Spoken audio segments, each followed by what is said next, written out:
Hello guys, welcome to my channel. నా పేరు Rahul and you are watching movies central. I know నేను అమావాస్య పౌర్ణమికి ఒక వీడియోలు దింపుతున్నాను, కానీ ఏం చేయను. డ్యూటీ నా నోరు నొక్కేస్తుంది, చట్టం నా చేతులు కట్టేస్తుంది. ఇప్పుడు పాయింట్ ఏంటంటే, ఈ మధ్య నేను బాగా మూవీస్ చూస్తున్నాను అండ్ చూసిన ప్రతి మూవీ దీని గురించి ఎవరైనా మాట్లాడతలేదేంది, నాలో నేనే డిస్కషన్ చేసి అదేదో రౌండ్ టేబుల్ కాన్ఫరెన్స్ లాగా ఏదో తీస్తున్నాను అనమాట. ఈ డిస్కషన్ ఏమో వీడియో చేస్తే అయిపోతుంది కదా, అందుకే ఈ వీడియో. సో దీనికి కొంచెం కన్సిస్టెన్సీ ఉంచడానికి ఒక సిరీస్ లాగా ప్లాన్ చేద్దాం. ఆ సిరీస్ పేరు ఏంటంటే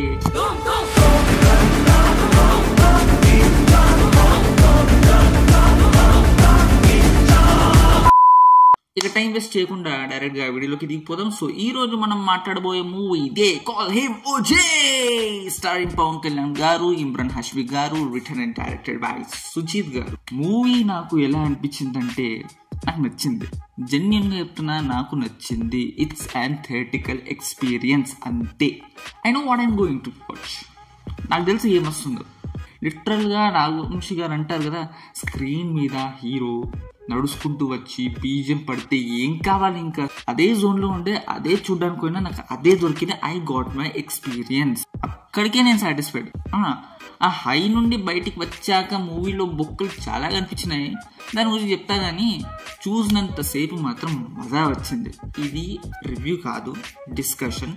నాకు ఏమనిపించిందో అది మాత్రమే చెప్తున్నాను.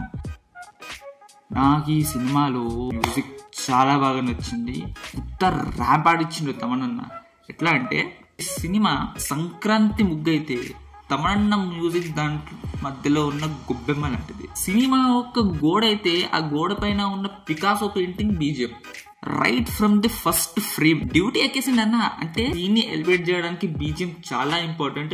అండ్ ఈ సినిమాలో ఆ బీజిఎంలు చాలా బాగా వర్కౌట్ అయినాయి. ఫస్ట్ ఫ్రేమ్ నుంచి లాస్ట్ ఫ్రేమ్ వరకు ఎక్కడ దిగలే. రియల్ చెప్తున్నా, సినిమాని ఒక రేంజ్ గా పెట్టింది సినిమా. ఈ మూవీలో సినిమాటోగ్రఫీ ఏదైతే ఉందో అది చాలా స్టైలిష్ గా ఉంది చెప్తున్నా.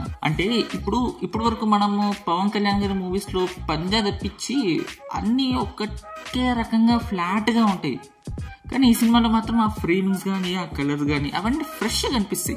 అంటే ముందు ఎప్పుడు చూడలేమా అంటే చూసాము, కానీ పవన్ కళ్యాణ్ సినిమాలో చూడలేము కదా, అది స్పెషాలిటీ. అంటే ఈ మధ్య పవన్ కళ్యాణ్ గారి సినిమాల్లో వచ్చేది అంత ప్యాచీగా, అంటే ఏదో గ్రీన్ స్క్రీన్ గా కనిపించేటట్టు గ్రీన్ స్క్రీన్ ఉంటుంది.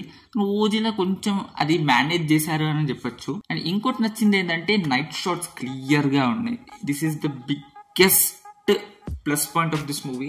ఎందుకంటే చాలా తెలుగు మూవీస్ లో నైట్ షాట్స్ అంత క్లియర్ గా కనిపించవు. మొత్తం నైట్ అంటే మొత్తం డార్క్ నే ఉంటది, కానీ ఈ మూవీలో ఎక్కడ ఏ మనిషి ఏం చేస్తున్నాడో నైట్ టైంలో అన్ని మంచిగా కనిపిస్తాయి.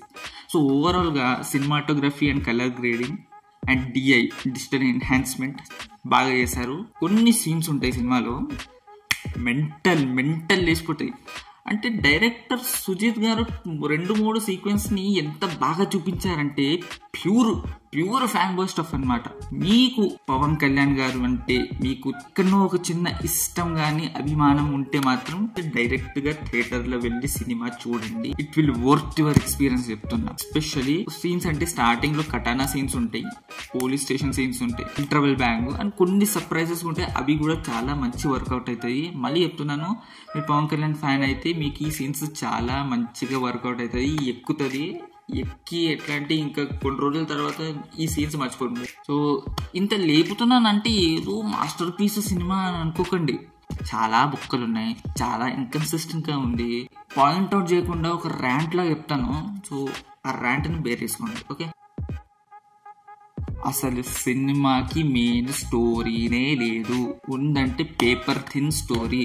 అంటే ఎలా ఉంటుందంటే, పీకే గారిని స్టైలిష్ వేగా చూపించాలి అని ఒక్కటే అజెండా పెట్టుకున్నారేమో కానీ మొత్తం స్టోరీ స్క్రీన్ పే మీద ఎలాంటి ఫోకస్ ఉండదు. స్టోరీ అంటే ఏదో సీన్స్కి ఒక స్ట్రక్చర్ ఉండాలి, అంటే ఏదో జరగాలి కాబట్టి జరుగుతుంది అన్నట్టు ఉంటుంది. కానీ బేసికల్గా it's and 2.5 hours fan made edit అంతే. దీనివల్ల ఏం జరుగుతుందంటే, పవన్ కళ్యాణ్ గారు మాత్రమే షైన్ అవుతారు. ఆయన లేని సీన్స్ అన్ని డల్ గా ఉంటది. అండ్ దీంట్లో మళ్ళీ మేజర్ బ్యాక్ పాయింట్ ఏంటంటే పవన్ కళ్యాణ్ గారి స్క్రీన్ ప్రెసెన్స్ తక్కువ ఉంటుంది because of obvious reasons. Correct scenes లేకపోవడం వల్ల సపోర్టింగ్ ఆర్టిస్ట్ కూడా అంత స్ట్రైక్ అవ్వరు. చాలా మంది సపోర్టింగ్ ఆర్టిస్ట్ ఉన్నారు, లైక్ శ్రేయారెడ్డి గారు, అర్జున్ దాస్ గారు, ప్రకాష్ రాజ్ గారు, ప్రియాంక అరుణ్ మోహన్ గారు. వాళ్ళకు స్టోరీ ఉంటుంది, అంతా ఉంటుంది, కానీ వాళ్ళ సీన్స్ అన్ని డల్ గా ఉంటాయి. కరెక్ట్ సీన్స్ లేకపోవడం వల్ల వాళ్ళు సపోర్టింగ్ ఆర్టిస్ట్ స్ట్రైక్ అవ్వరు. ఇమ్రాన్ హష్మి గారు was wasted in this movie. Stylish గా చూపించారు, స్క్రీన్ ప్రెజెన్స్ బాగుంది, వెనక తమనన్న ఊమి బావుకి ఇచ్చిన ఎలివేషన్, కావాల్సిన బీజిఎం బాగుంది. కానీ ఆ క్యారెక్టర్ ఎంత టిపికల్ విలన్ క్యారెక్టర్ అంటే, ఏమిరా బాలరాజు, ఏమిరా ఉపయోగం దేశానికి నీ వల్ల. చాలా బుక్కలు చాలా ఉన్నాయి, ఇంత ఫ్లాస్ ఉన్నాయి, స్క్రీన్ ప్లే లేదు, స్టోరీ లేదు, అంత ఫ్లాట్ ఉంది. అయినా కానీ despite of all this floss నాకు సినిమా నచ్చింది.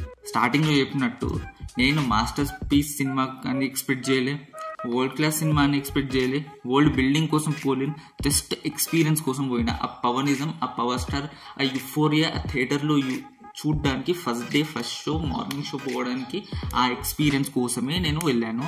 And I got my full fucking experience. అంతే, that's at all. Bye bye.